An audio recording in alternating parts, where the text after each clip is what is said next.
पुलवामातल्या दहशतवादी हल्ल्यानंतर भारतावर समुद्र मार्गाने हल्ला करण्याची शक्यता नौदल प्रमुख ॲडमिरल सुनील लांबा यांनी व्यक्त केली आणि त्यामुळे भारताला सज्ज राहण्याचं आवाहन करण्यात आलं आहे। भारतावर समुद्रमार्गे हल्ला, नौदल प्रमुखांनी व्यक्त केली शक्यता।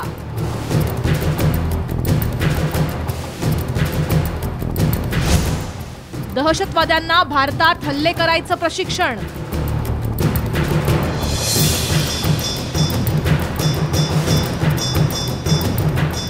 पुलवामा हल्ल्यानंतर भारत आणि पाकिस्तानमधले संबंध चांगलेच ताणले।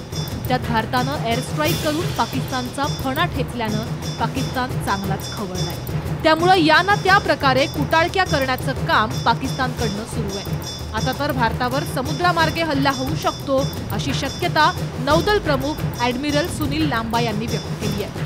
26/11 हल्ल्यावेळी दहशतवाद्यांनी समुद्रमार्गाचा वापर केला होता। यात तब्बल 197 जण ठार तर 800 पेक्षा जास्त जण जखमी झाले होते। We also have reports of terrorists being trained to carry out attacks with various modus operandi, including through the medium of the sea. पाकिस्ताननं कायमच दहशतवाद्यांना पाठिंबा दिलाय आणि ते उघड आहे। पाकिस्तान दहशतवाद्यांना वेगवेगळ्या प्रकारे हल्ले करायचं प्रशिक्षण देत असल्याचीही धक्कादायक बाब उघडकीस आली आहे। With the particular brand of terror may well become a global problem in the near future. The Indian security establishment is continuously working to address this menace.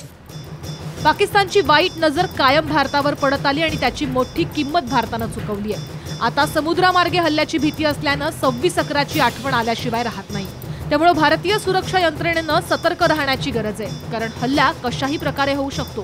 Bureau report, Saam TV.